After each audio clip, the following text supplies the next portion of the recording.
नमस्कार दोस्तों।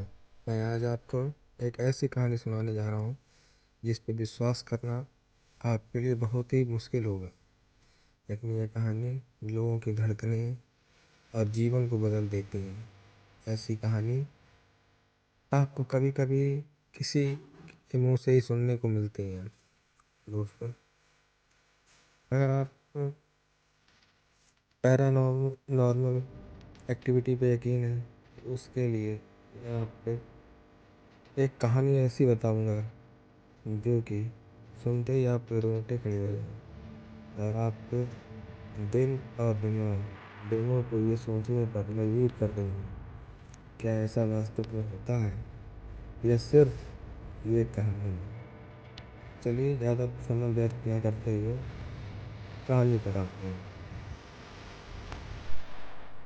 दोस्तों, एक बार की बात है कि एक गांव में दो लड़के रहा करते थे। बहुत ही शरारती, बहुत ही सभ्य और देखने में ऐसे जैसे मानो कि वो पूरे गांव के चेहरे पर खुशी बरसा देता है। कोई भी त्योहार हो, कुछ भी कार्यक्रम हो, दोनों ही मिलजुल कर ऐसा व्यस्त बनाते कि सारे गांव में खुशियों की लहर है। तो एक दिन एक लड़का आया और दूसरे से बोले, क्या यार आज तो मत ही है, शांत बैठे बैठे कुछ करते। दूसरे ने कहा कि शाम को तैयार रहे, हम लोग कहीं चले गए। मुझे सुनने में आया है कि गांव के पीछे जो बाग है उसमें कुछ ऐसी घटनाएं होती हैं जिन पर हम विश्वास नहीं कर सकते। एक का नाम राजकुमार, दूसरे का नाम श्यामा लाल। राजकुमार बहुत ही शांत और सभ्य लड़का था। श्यामा लाल भी शांत ही था, सभ्य भी था, लेकिन कुछ दोनों में अंतर था कि श्यामा लाल जो था वो हर किसी की बात को सीरियस नहीं लेता था, ज़्यादा उस पर वो नहीं करता था। जैसे किसी ने कुछ कर दिया कह दिया तो वो अपने उसी पे हंसी मजाक में लेकर के आगे बढ़ जाता था। राजकुमार और श्यामा लाल की दोस्ती जो थी वो बहुत ही गहरी और अटूट थी। जब 5 साल जो चलने की बात है तो श्यामा लाल ने हामी भर दी। दोनों रात में 11:30 बजे तैयार हुए। अब चुपचाप सिर्फ श्यामा लाल ने कहा, यार राजकुमार चल तो रहे हैं, कुछ ऐसा तो जरूर ले लेते हैं जिससे हमारी सुरक्षा भी हो सके। वैसे तय करते हैं वहाँ सिर्फ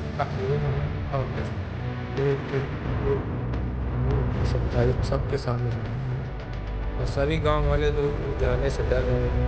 कब रात लगी क्या रक्षा कर बोले।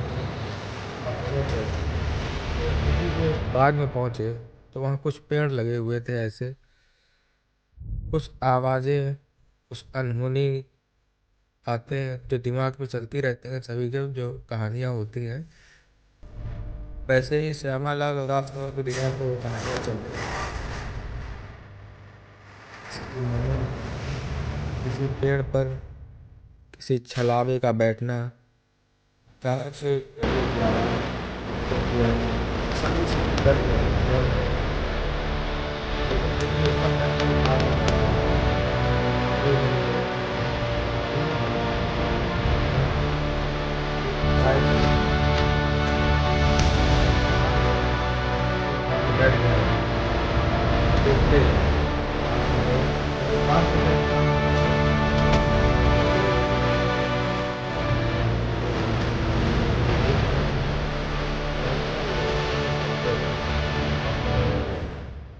लेकिन राजकुमार चलने को तैयार ही नहीं हुआ। उसने कहा, नहीं, अभी थोड़ी देर और रुकते हैं, देखते हैं क्या होता है।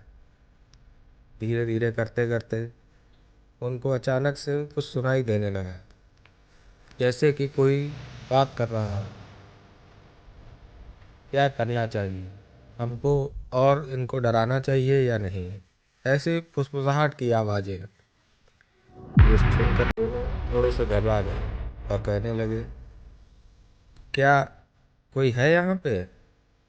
अगर कोई है तो वो आवाज़ दे, हमें बताए। लेकिन उनके जवाब पे वापस कोई रिप्लाई नहीं आया। ऐसा होने के बाद में राजकुमार बोला, बेटा बेकार में डर रहे थे, हम दोनों सुबह होते ही यहाँ से निकले, रात भर यहीं रहे। माला क्योंकि थोड़ा डरा हुआ भी था, कहने लगा नहीं है, थोड़ी देर और रुकते हैं फिर चलते हैं। कहते ही सब जाके जाएंगे तो चिंता उसके लिए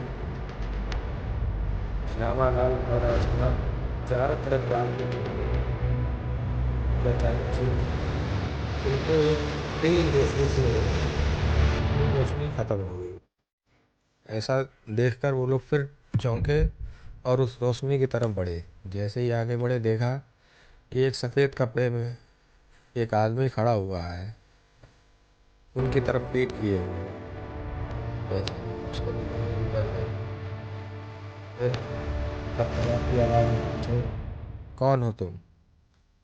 उस आदमी ने कहा, अच्छा मेरा आज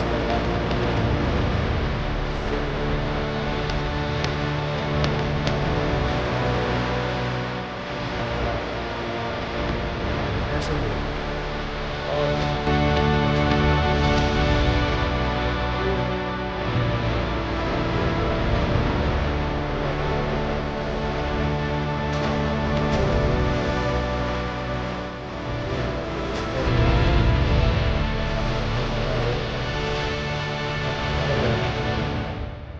ये सुनते ही राजकुमार बोला, अगर नहीं गाएंगे तो क्या करोगे? तुम्हारी हिम्मत ही क्या है हमारा कुछ करने का?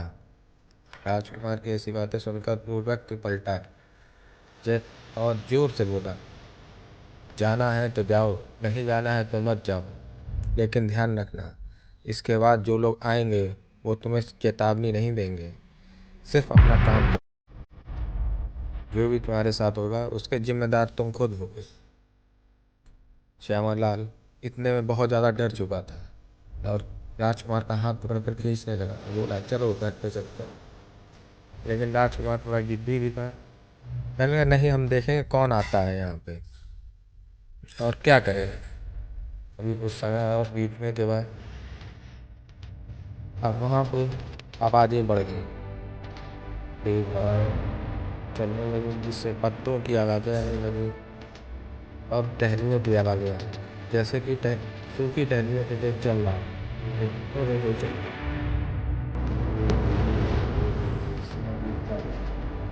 और आने वाले उसी समय के बाद वह डर के संग अचानक से शुरू हो गई। श्यामालाल और डर गया और वहाँ से भाग खड़ा हुआ और बोलने लगा, तुझे मरना है तो मर, मैं तो जा रहा हूँ घर। राजकुमार हंसता हुआ बोला, अरे कोई नहीं था, अगर मैंने गांव का कोई व्यक्ति होगा तो मैं डरा जिसका है भाग था, बस थोड़ी देर रुकते हैं फिर चलते हैं। इतना सुनते ही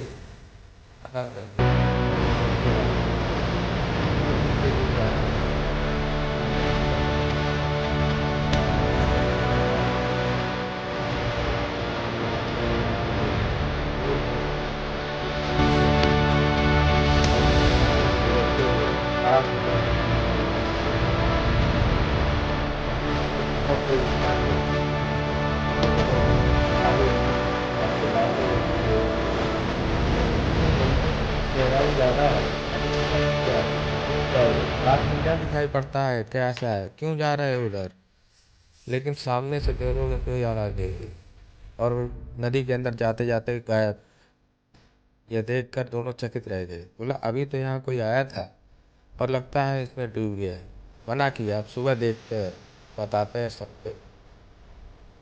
बहुत देर ऐसे ही बीत गई। अब तक समय 1 बज चुका था।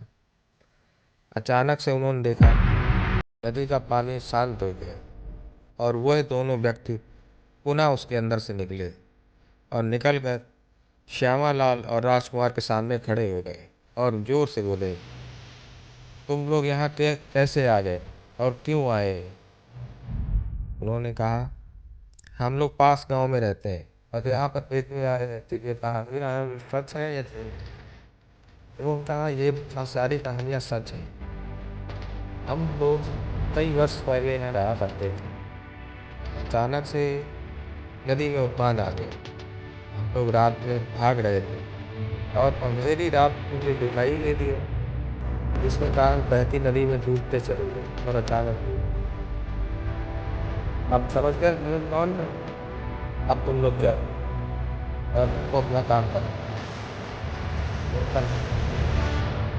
हम तो देखेंगे तुम क्या काम करोगे।